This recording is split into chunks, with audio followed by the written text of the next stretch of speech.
الحمد لله رب العالمين والصلاة والسلام على أشرف المرسلين سيدنا محمد وعلى آله وأصحابه ومن تبعهم بإحسان إلى يوم الدين أما بعد من الله سبحانه وتعالى تنتظر من سبا من سكلان كي وقول أن بسلا كيلان إن بسلا كيلا ما كيسان إنمو بكيلا مي لمول بيكون تنلمبا فلاليكو السلام عليكم ورحمة الله وبركاته. أمتنا ولا داب لورين سورة المؤمنون على آية تورولا أن ورن جاون ينتطالا ولتو واتو من كولا مبتا آيو تمي يالونكو alaka kila nyininka kafa ko foti nyininka jol labang priya limanela akai ko imari yala jo anala harje wala fi samante yata akai ko kato ala wala mu aljilal be kairamati anata fu kila ko nkalta ko te kila bay kanyunu kandandi silol kamembe tilinne wala muslimi ya dinot ako mol men yalo e bukalimani alkiyama le bukalimani awulindirola wolde e ka jenke silo kanne nembe tilinne ala ko law rahimnahum annin ka tara nematela wa kashafna ngawura roke ma bihim min dur toro men bela konkoto anin banku ja ngabondi tol makan kol kan lalaju isi tenten في طغيانهم إلى يندا كناني لا فيلو كنو يأمهون إكتر مرمر ليلو فيلو كنو ولقد أخذناهم على كونكالتا كوني متدي بالعذاب ينكن كتولا من كده كونكوتي فما استكانوا لربهم إمي فمجي ماريو وما يتضرعون عندما دالا وسي على كمفرقا داني فاسي ووريكم حتى على كهنفو إذا فتحنا عليهم فونا يلروكيما عذابا بابا بندالا ذا عذاب بندا مي يالونكو ينكن كتوتي يلن سديد من مقوليارين أقول من بدل كيلولون إتم لا منهم إذا هم يسيجي فيه woluwanin kono mubulisuna ebe jiklatenin kayro mumeo bela wa huwa alladhi alalam mansoti ansalakum ay dedaro kaliye as-samaa moylan tulolal ke moymenna wal absara anin jerlanya wal afidata anin sondomolu qalilan ala qadoya tabake ma tashkuruna alqawmari man satalla alqala nemo jayi menna doya tabak wa huwa alladhi ala lamman soti zara'akum ayaddada fil ardi banko kono wa ilayhi annun kadade man sokam tuhsaruna ibal kafla nyomaje ala bal wulindila alqiyamalolum wa huwa alladhi atlam man soti yuhi akabalundiroke nae niyata ayafial kono subukunturo kono isaja sibalu wa yumit anda tilka alfa falan walahu abade manso ikhtilafu al-layli wan nahari sutoni tilola waliyo isi tilbuloje obe finding isi sutoje obe finding isi tilbuloje obe koyring asinin dola fa indo tala afala ta'qilun falta hakilima ya labam man satalla daroto ali kawandi bal alqotonya tonya qalu nimma ka kafirul ko mislama qala al-awwalun ko mo folol yememfo qalu mo folol ko a ida mitna afala ko lintol fata wa kunna turaban keda banku mun koti wa edaman anin kul kotolu a inna la mabusun fo ala lentol wulin dal ko de keba laqad wa'adana nahnu akoyentol lahidide ntol famo wa abauna anin fama nyolu hada in wulindirola kafoni mol fata ibe wullale min qabl jannin bi kasi in hada in kuma kawman ke fenti illa asatirul awwalin fo mo folol la kuma kensemo e ka nyojelandi menna ila kuma kensemo wala nyenti kul ma mada foye ko limanil aw banko jumale tati o man fiha ani membe banko kono jumal tamoti in kuntum ta'lamun na tara yalon kafuko idala ani maralla jumala wadi jumala idida ani ibe mararin jumala bulu sayaquluna ibafulena ko lillahi bankomu ala tati kul muhammad afeko afala tadhakkarun fa sayalteka wandi laban ali yalon ko mansome yalon ko ayin banko de la kuma sirola aman fendo juwe amun norla jika saya frewlindi ala saya kola pour ka mundi ka balun kul muhammad afeko man rabbus samawati sab'a jumalen sam fatawro mariyati wa rabbul arsh anilla risba mariyo al azim membe wararim sayaquluna ibafulena ko illahi ko be alale dimana alale martol kul muhammad afeko afala tattaqun fatisilal alaban ali al hakilotu al kana ala tanuta kawbata kul muhammad afeko man biyadihi malakutu kulli shay'in jumalemu abemen bulo kono tango femmaralo o huwa o manso yujiru atalaka molu tankandi wala yujaru alayhi mobukate tankandino in kuntum ta'lamun kalatina tarali alo sayaquluna ibafulene lillahi abi alale bulo kono ibafulene ko abi alale bul kul mamala ko fa anna tusharun sain alka kortero kenyadi bimana alka ila mandiro kenyadi katonyata ka kibatarosi alka jamfa kenyadi kama satalla batota kawdiata nola alka kenyadi bal ala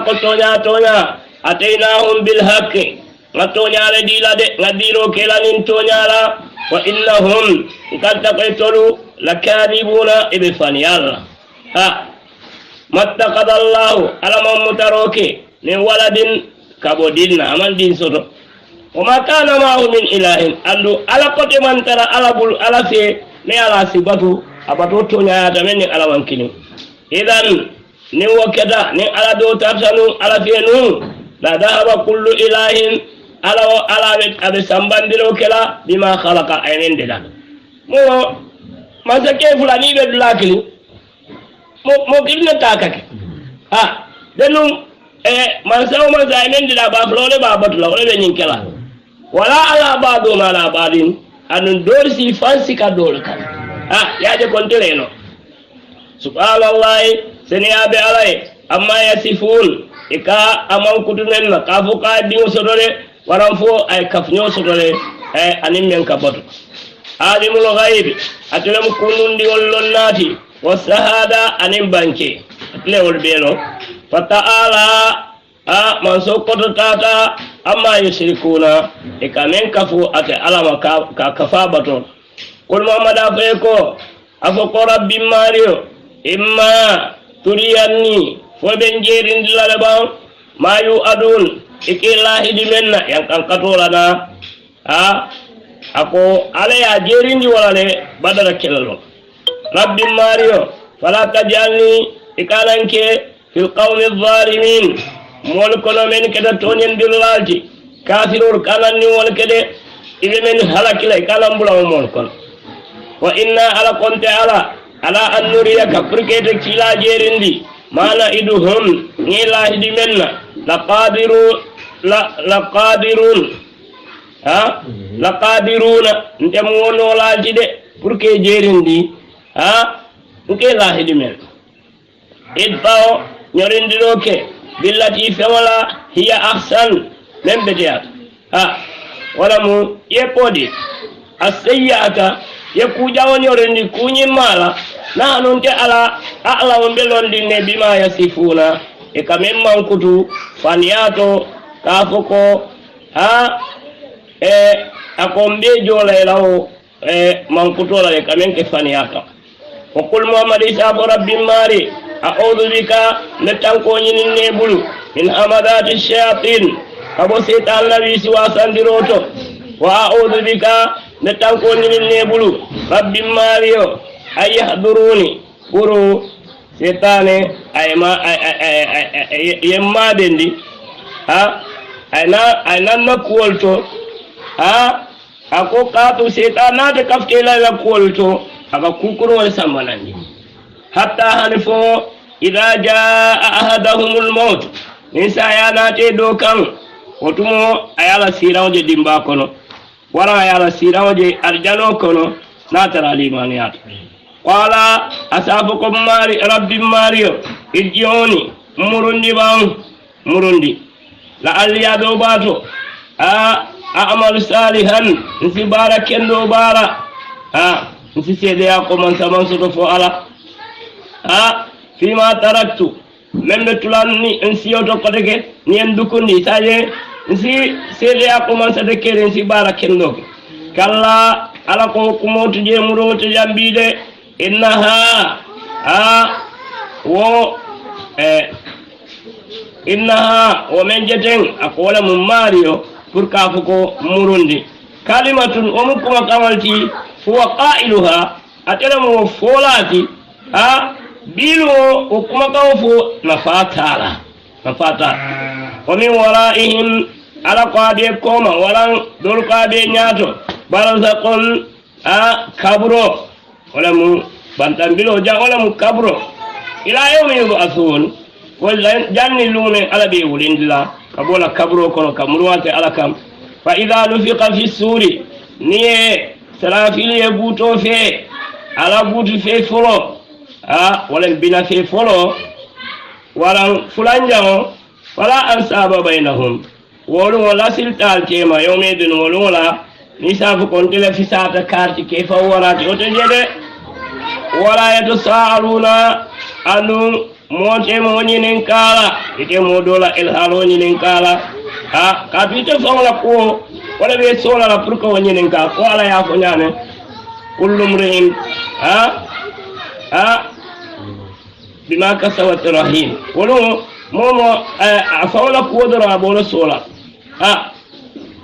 faman saqulat mawazinuhu momenna bara palanso akuliyata fa ulaika humul muflihun wallam ganimon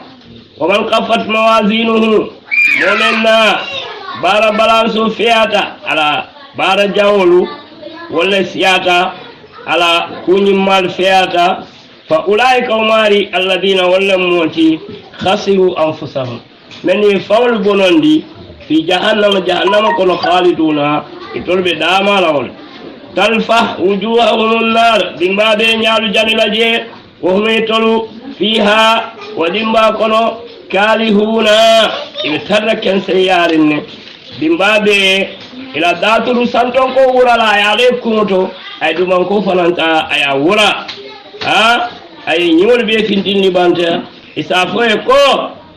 alam takun ayati tutla alaykum munanna alquran ayo amantara ka kanal kamba ala ka silandi ni luwala fa kuntum biha tukadzibun alquran ayo alkafaniyan qalu isabu rabbana mario غلبت علينا سقوتنا نقول كنا كيا ولينو وكنا كده قوما ضالين كده مولتين فيلتا كاندولا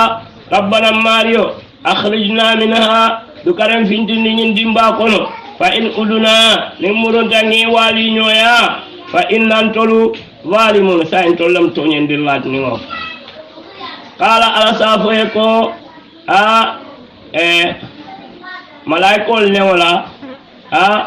ako donna dol ka dede lale ko dunya la lo konto sinyafula ko kola ina fo ko ihsa'u fiha ala da suki ndimba kono aljam fanna wala tukallimu al kana ndiam nyoyan innahu katuko kana fariqun seto dol tata min ibadina jongol kono wala mu muhajirin men bayin de bota maka itata madina yaquluna wal qabu rabbana mari amanna limaniyata faghfir lana iskafaro kenye warhamna yanimanna wa anta khairur rahimin iklam nimal be kayrama fattakatumuhum al-yawm muta sukhriyan jalafati aqabul kono bilal ani suhaibu ani ammar ani salman hatta anfo ansawkum dhikri alla jelo walla wayal nyinandi pour kanta ala to finko wa kuntum alketa minhum tadhakun alkajela walla doro innin ta'ala jazaituhumul yawma binga wali jole de